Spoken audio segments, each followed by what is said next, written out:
مستيات بيتنا مستيات بيتنا نحكينا مثل إرتران من صغراء استفعل عليه صحفات تنقص مسلتاتن قال محتساتن حذاء بذكر اسكبر اب ان ترادوت تقرب مدبيا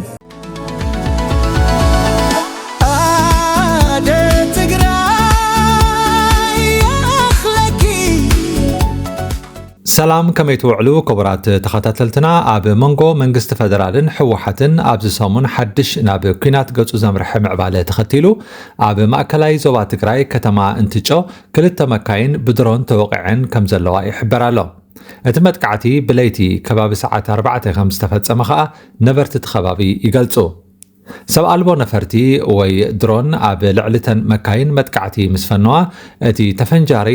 ኣብ ዳሕረዋይ ክፋል እተን መካይን ይዓሊቡ በዚ ኸኣ ሓደ መራሕ መኪና ህይወቱ ክስእን እንከሎ ተሓጋጋዚኡ ኸኣ ቆሲሉ ኣብ ሕክምና ክንክን ይግበረሉ ኣሎ እተን መካይን አይሱዚን FSR ዝዓይነተን ኮይነን እቲ ሓንቲ ባናና ጽዒና ተኻልአይቲ ድማ ዘይቲ በርበረ ሳምናን ካልኦት ኣቑሑት ንግዲ ጽዒና ምንባራ ብሓፈሻ 3 ደብዳብ ከም ዝተኻየደን ተገሊጹ ኣሎ بتمساسالي اب وردا احفرمن ገንደበታን ደብዳብ ድሮን ከም ዝተፈጸመ ጸብጸባት ይነግሩና በቲ اب وردا احفرمن ገንደበታን ዝወረደ መጥቃዕቲ ክንደይ ሰባት ቆሲሎም ወይ ተቀቲሎም ብንጹር ዝተሐበረ ነገር የለን እቲ መጥቃዕቲ ልክዕ ከምቲ ናይ እንትጮ ብለይቲ ከባቢ ሰዓት 5 ፈርቃን ወጋሕታ ይተፈጺሞ መንግስቲ ኢትዮጵያ ብዛዕባ ዝመጥቃዕቲ ክሳብ ሕጂ ዝበሎ ነገር የለን ኣብ ማሕበራዊ መራኸቢታት ዝዘዋወር ዘሎ ናይ ቪድዮ ምስሊ ከም ዘመላኽቶ ሰባት ካብታ ብድሮን ዝተሃርመት መኪና ንሓደ ሰብ ብጨርቂ ሸፊኖም ከውርድዎን ኣብ መሬት ከቐምጥዎን ይረኣዩ ብዘይካዚ ተኣኪቦም ዝዕዘቡ ህዝብን ናይ ፖሊስ መለለይ ኣልባሳት ዝለበሱ ኣኽበርቲ ጸጥታን ውን ይረኣዩ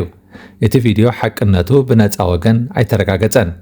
እዚ ከምዚ ኢሉ እንከሎ ኮሚሽን ሰብኣዊ መሰላት ኢትዮጵያ ካብ ዝሓለፈ ሰንበት ንድሓር ኣብ ወሰናስን ክልላት ትግራይ ኣምሓራን ዓፋርን ዝርከቡ ሓደ ከባቢታት ግጭታት ከም ዝተላዕሉ ገሊጹ ብፍላይ ኣብ ወረዳ ጸለምቲ መጋሌ ኣብ ዓላን ዝተኸስቱ ግጭታት ንህይወትን ንብረትን ኣብ ሓደጋ ዘእትው ነይሮም ክብል እቲ ኮሚሽን ኣብ ዘውጾ መግለጺ ሓቢሩ እቲ መንግስታዊ ትካል ሰብኣዊ መሰላት ግጭታት ድሕሪ ምልዓሎም ካብ ፌደራላዊ መንግስቲ ይኹን ክልል ትግራይ ዕላዊ መግለጺ ከይተገብረሉ እዩ ትማል ዓርቢ ነዚ መግለጺ ኣውፂኡ ዘሎ ኮሚሽን ሰብኣዊ መሰላት ኢትዮጵያ ግጭት ተኸሲትሎም ካብ ዝበሎም ከባቢታት ሓደ ወረዳ ጸለምቲ ኮይኑ እዚ ከባቢ ክልላት ኣምሓራን ትግራይን ብዋንነት ዝሰሓሓብሉ ቦታ እዩ እቲ ኮሚሽን ብዘይካዚ ኣብ ከባቢታት ራያ ውን ህዝቢ ይሪኦ ብዘሎ ምዕባለታት እቲ ኩነታት ናብ ኩናት ክቕየር ይኽእል እዩ ዝብል ስግኣት ሓዲርዎ ኣሎ ኢሎ እቲ ብኢሰመኮ ዝብል ኣሕጽሮተ ቃል ዝጽዋዕ ኮሚሽን ሰብኣዊ መሰላት ኢትዮጵያ ከተማ ኣላማጣን ካልኦት ናይ ራያ ከባቢታትን ክሳብ ሕጂ ብኮማንድ ፖስት ክመሓደሩ ከም ዝጸንሑ ድሕሪ ምጥቃሱ ድሕሪ ኩናት ትግራይ ኣብ ትሕቲ ምምሕዳር ክልል ኣምሓራ ከም ዝነበሩ ድሓር ግን እቲ መዋቕራት ከም ዝፈረሰ ገሊጹ እቲ ኮሚሽን ነበርቲ እዚ ከባቢ ኣብዚ እዋን ተፈናቒሎም ከም ዘለዉ ውን ሓቢሩ ኣብ ከምዚ ዝበለ ሃዋሁ ቀዳማይ ሚኒስተር ኢትዮጵያ ኣብይ ኣሕመድ ሎሚ ቀትሪ ናብ ክልል ሶማል ተጓዒዙ ምስ መራሕቲ ጅቡትን ሶማልን ተረኺቡሎ ኣዲስ ኣበባን ከተማታት ትግራይን ዝነበረን ናይ አቪዬሽን ወይ ናይ ነፈርቲ ርክባት ካብ ዝሓለፈ ሐሙስ ንድሓር ደው ዝበለ ኮይኑ ስቕታ ክልቲኦም ወገናት ማለት ሕወሓትን ፌደራልን ንህዝቢ ገሪምዎ ኣሎ ከምዚ ዝኣመሰለ ግጭት ደብዳብ ድሮናት ምቁራጽ ነፈርቲ ኣጋጢሙ ክነሱ ትምሕትም ምባሎም ዘየስተምም ኣይኮነን ምናልባት እቲ ቀዲሙ መግለፂ ዘውፀ ከም ጀማሪ ኩናት ክሕሰብ ይኽእል እዩ ዝብል ጉርሕዶ ክኸውን ይኽእል ዝብሉ ተንተንቲ ፖለቲካውን ኣይተሳእኑን ብወገን መንግስቲ ኢትዮጵያ እቲ መግለፂታት ጎናዊ እዩ ዘሎ ብዛዕባ እቲ ግጭት ኮሚሽን ሰብኣዊ መሰላትን ሰልፊ ስምረት ትግራይን እዮም መግለፂታት ዝህቡ ዘለዉ ኣብ ትግራይ ግን ብዝሕዝን መልክዑ ሰባት ግዳይ ኩናት ክኾኑ ጀሚሮም ኣለዉ እተን ህዝብን ሰራዊትን ዝፈርሐን ሰብ ኣልቦ ነፈርቲ ውን ስርሐን ጀሚረን ኣለዋ እቲ ሎሚ ቀነ ዝተፈጸመ ግጭታት ኣብ ፈለማ ቁኑዕ ሓበሬታ ዘይክኸውን ይኽእል እዩ ተባሂሉ ተገሚቱ እኳ እንተነበረ ድሓር ግን ሓቅነቱ ብነበርቲ እቲ ከባቢ ክረጋገጽ ክኢሉ ኣሎ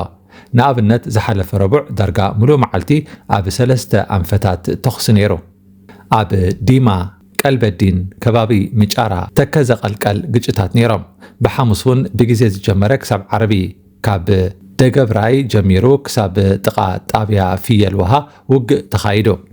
ኣብ ወርሒ ግንቦት ክካየድ ተመዲቡ ዘሎ ምርጫ ብከምዚ ሕጂ ጀሚርዎ ዘሎ ናይ ኩናት ሃዋህው ክካየድ ኣጸጋሚ ክኸውን ይኽእል እዩ ዝበሉ ተንተንቲ ንናይ ኢትዮጵያ ዲሞክራሲያዊ መንገዲ ክዕንቅፍ ዝኽእል ሓደገኛ ናይ ኩናት ምዕባለ ክኽሰት ንርኢ ኣለና ክብሉ ስክፍቶኦም ይገልጹ። ሎሚ አብይ አሕመድ ነቲ ኣብ ትግራይ ዘሎ ኩነታት ፈጺሙ ከም ዘይተፈጥረ ብምሕሳብ ሙሉእ ብምሉእ ኣቓልቦ ከይሃበ ምስ መራሕቲ ጅቡትን ሶማልን ኣብ ከተማ ጅግጅጋ ብዛዕባ ዝተሃንፁ ልምዓታዊ መደባት ክዛረብን ጽምብል ክጽምብልን ተራኢሎ። ሰለስተ ዓበይቲ ክልላት ማለት ኣምሓራ፣ ትግራይን ዓፋርን ሓደጋ ሓዊ ኣንጸላሊወን ሚልዮናት ኣብ ስግኣት ኣብ ዘለውሉ ገለውን ድሮ ካብ ኣባይቶም እናተፈናቐሉ ብኻልእ ክፋል ኢትዮጵያ ካልእ ጽምብል ምክያድ ምናልባት ቁኑዕን እዋናዊ ክኸውን ዘለዎ እንድዩ ንብዙሓት ኣካታዒ እዩ። ካብ ምዕራብ ትግራይ ኣብ እዋን ኩናት ተመዛቢሎም ዝተባሃሉ ከይተመልሱ እንደገና ሕጂ ካብ ደቡብን ካብ ካልኦት ክፋላትን በዚ ሓድሽ ግጭት ምኽንያት ይፈናቐሉ ኣለዉ። ነበርቲ ከባቢታት ኣላማጣ ናብ ወልድያ ገጾም ይሃድሙ ኣለዉ። ኣብ ወረዳ ጸለምቲ እውን ህዝቢ ካብ ኩናት ክሃድም ናብቲ ደሓን ዝበሎ ውሑስ ቦታ ክፈናቐል ይኸውን ኣሎ። ኣብ እዋን ኩናት ትግራይ ቀንዲ ተሃዳኒ ዝነበረ ብተጋሩ ከም ዓብይ ናይ ኩናት ጅግና ዝርአ ዝነበረ ጌታቸው ረዳ ንሕወሓት ድሕር ጉጅለ ክብል ወንጂልዎ ኣሎ። ሕወሓት ነዚ ኩናት ብሓገዝ ሻዕብያ የካይደሎ ክብል ከዓ ወቒስዎ።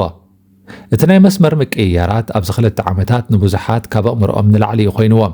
መናሎ ቅድሚ 2 ዓመታት ገለ ክፋል ሕወሓት ምስ ህግደፍ ክመሓዞ ገለ ክፋሉ ከዓ ምስ ኣብይ ክሰምር ኢሉ ዝሓሰበ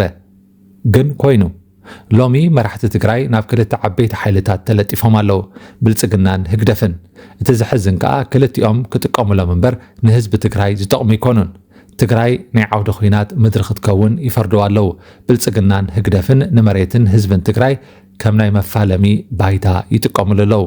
መራሕቲ ትግራይ ከዓ የሳስዩ። ህዝቢ ትግራይ ኣብቲ ዝሓለፈ ኩናት ምሒሩ ተጎዲኡ ካብቲ በሰላ እውን ኣይተናገፈን። ማእለያ ዘይብሎም ግዳያት ጸቕጢ ስነ ኣእምሮ ኮይኖም ሓያሎ መንእስያት ዕድል መጻኢኦም ጸልሚቱ ብኸቢድ ሰንኪሎም ገለ ህይወቶም ሲኢኖም ቁጽሮም ብልክዕ ዘይፍለጥ ህፃናት ዘኽቲሞም። እዚ ከይኣክል ከዓ እንሆ እንደገና ናብቲ ጥፍኣት ይእተሎ።